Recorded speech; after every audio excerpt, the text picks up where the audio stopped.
ជំរាបសួរបងប្អូនទាំងអស់គ្នាថ្ងៃនេះយើងទៅប៉ារីប៉ុន្តែខ្ញុំកោះចិត្តតិចពីព្រោះយើងទៅ2នាក់អត់មានឡាណាទេឡាណាជាមួយម៉ាក់ប៉ាខ្ញុំពេលម៉ាក់ប៉ាខ្ញុំយកឡាណាខ្ញុំយំតែឡាណាអត់អីទេគាត់សប្បាយខ្លាំងគាត់សប្បាយខ្លាំងជាមួយម៉ាក់ខ្ញុំពីព្រោះម៉ាក់ខ្ញុំមានពេលច្រើនសម្រាប់គាត់ប៉ុន្តែខ្ញុំនៅផ្ទះពេលខ្លះខ្ញុំរវល់ខ្ញុំប្រាប់គាត់ថាអូចាំតិចប៉ុន្តែយាយអត់អីទេយាយលេងរហូត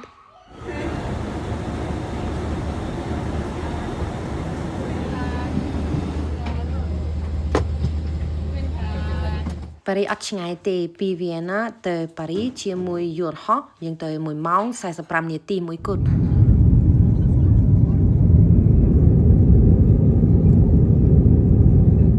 ឥឡូវខែ4ហើយជប់ត្រជាក់ខ្លាំងហើយប៉ុន្តែអត់តន់ក្តៅទេខែក្តៅប្រហែល2ខែទៀតឃើញអត់មានបបោកច្រើនប៉ុន្តែពេលទៅជាមួយយន្តហោះយើងទៅខ្ពស់ឡើងមានព្រះអាទិត្យទៀតអូស្អាតខ្លាំងទាំងអស់គ្នា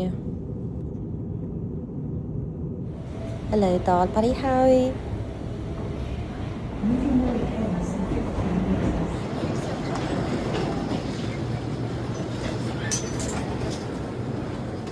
បន្ទប់នៅអូតែលនៅប៉ារីទូចពេកខ្ញុំ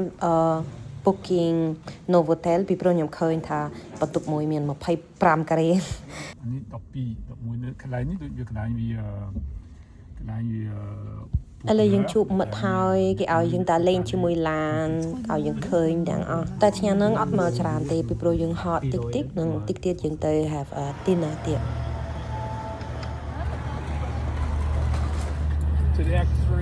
ស្ទឹងសែនប៉ារីស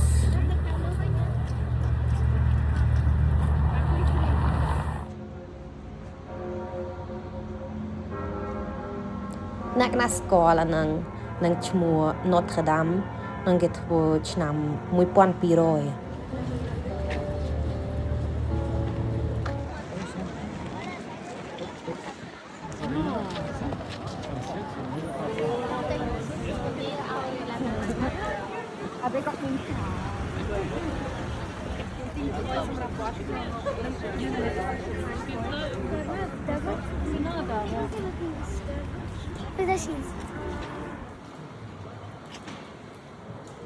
បាទពួកយើងពិតជាសប្បាយរីករាយមែនទែនហើយក៏សូមអរគុណដល់បងដែលបានជូនពួកយើងដើរលេងនិងម្ហូបអាហារឆ្ងាញ់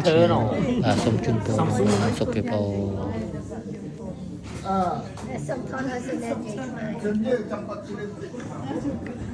ចាំជ្រៀងតិចមកđây đểថតដល់ម៉ាម៉ាមកđâyថតយ៉ាnó chúng nó vậy phải đâu chúng សុខសប្បាយទេអាយុប៉ុន្មានឆ្នាំខ្ញុំ